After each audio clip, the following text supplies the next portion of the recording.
Hey everybody, it's Jason Blaha here, and once again it is time for the Monday Q&As. Now a lot of people are asking again, because I'm getting a lot of new subscribers, where can they ask their questions? Well, it's the same place it's always been. If you guys go to the Facebook fan page and subscribe, it's linked down below in the description of every single video I do. Every Friday evening I put up a thread, I make it the status, I pin it to the top of the fan page, where people can ask their questions. Although I will warn you, I get sometimes 200 or 300 questions per week because it's fairly popular. So that's where you need to go to ask their questions. And I can't promise by any means that I will pick your question, but I scan through them and I try to pick good ones, or ones that at least I haven't answered recently. If you guys want to try to get your questions answered, that's the place to do it. But let's get this kicked off. First question. Squat and deadlift progressively increasing, but bench is stagnant. Have tried alternating frequency. Do you think it is a caloric variable? I always like this guy's questions. This is somebody who I met actually at an event last year, a year ago. Really good guy. He's now competing in powerlifting, and he is also a coach and personal trainer. Really good guy. So he tends to ask good questions because a lot of times this helps him with his own clients.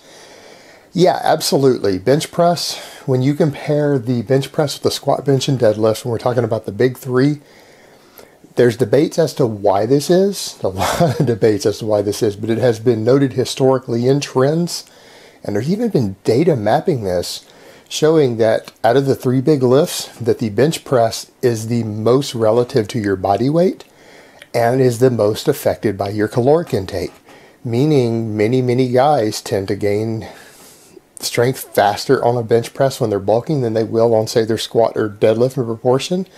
And some people, when they go in a caloric deficit, will lose bench press strength, but something like their deadlift strength will go up. They'll add 10 pounds to their deadlift on a cut, but they'll lose 15 pounds or 20 pounds off their bench press.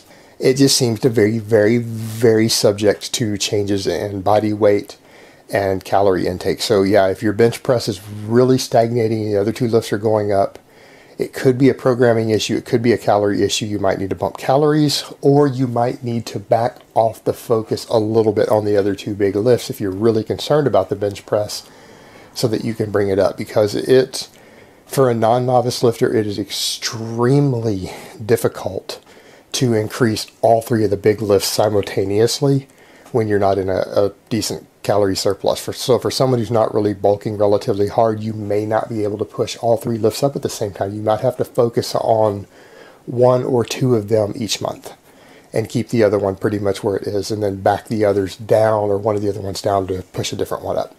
It's just the nature of the game, unfortunately. Particularly for people who are really concerned about total body weight and body composition. It's just something you have to deal with, unfortunately. All right, next question. Jason, what seems to be the upper threshold of fat you can oxidize/lose in a day? You know, I used to give a standard rule on this, and then I was chatting with Alan Aragon about this about 2 years ago, and he shot it all to shit and said, no, there's data showing that that's outdated, and we don't even actually know the answer. The answer used to be that we used to say that it was around, and this is something I learned in nutrition classes at a university, but that you could lose approximately, the upper threshold seemed to be 30 calories per pound of body fat that you had on you. So someone is 200 pounds at 25% body fat, they got 50 pounds of fat on their body, right? 30 calories each, they could support about a 1,500 calorie deficit in theory per day from their fat stores. But it actually turns out that it isn't that straightforward. Some people can lose quite a bit more than that. Some people, even if they get close to that number, depending on their circumstances, start shedding large amounts of muscle mass. While there have been other people with another number of variety of things going on who can retain muscle pretty well, even surpassing that in the right environment. So we don't really have an answer. This question is, unfortunately, we thought we had it pinned down 15 years ago. But unfortunately, this question is now like asking how long is a piece of string.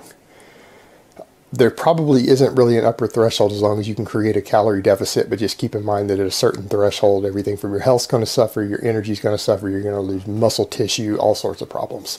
So it's one of those things that you just have to experiment with, other than we know that the more fat you have, obviously, the faster you can lose it without having a lot of the negative effects. And I'm sorry I can't give you a clear number on that one. I wish I could. All right, next question. Positive effects of megadosing vitamin C for treating a common cold, legit or placebo. As far as I know, the scientific consensus doesn't favor intakes above around 1 gram per day, yet many people swear by doses as ridiculous as 10 to 20 grams a day. Yeah, this was started by a medical doctor decades ago who wrote a book on this, and he felt that the best way to extend your life was by taking like 10,000 milligrams, just like 10 grams of vitamin C a day and an antihistamine, and he lived by it. Honestly, the doctor ended up living to be like 93, but it doesn't seem to be truth to it. He was one of the first people who really pushed vitamin C supplementation. The reality is your body can only absorb a very limited amount of vitamin C. However, as it is water soluble in the nature of vitamin C, there isn't a toxic dose. You will just piss it out. It will give you nice, pretty, bright yellow pee. Now, as far as boosting your immune system, this is placebo and myth. The reality is, if someone needs more vitamin C, because vitamin C actually is important for immune function in your body, no questions about that. If you're not getting enough vitamin C regularly in your diet and your immune system is slightly suffering from it, it actually takes months. It can take up to 3 or 4 months of supplementing or just increasing it through your diet to actually see the results in your immune function. And obviously you're not going to have the flu for 3 or 4 months or a cold, so it's not really helpful by then. So as far as just megadosing it to get through it immediately, it's really placebo and myth. There's no data to support this. All right, guys, that's really all I have to say on that today. I hope it has been informative, and I will talk to you guys next time in part 2.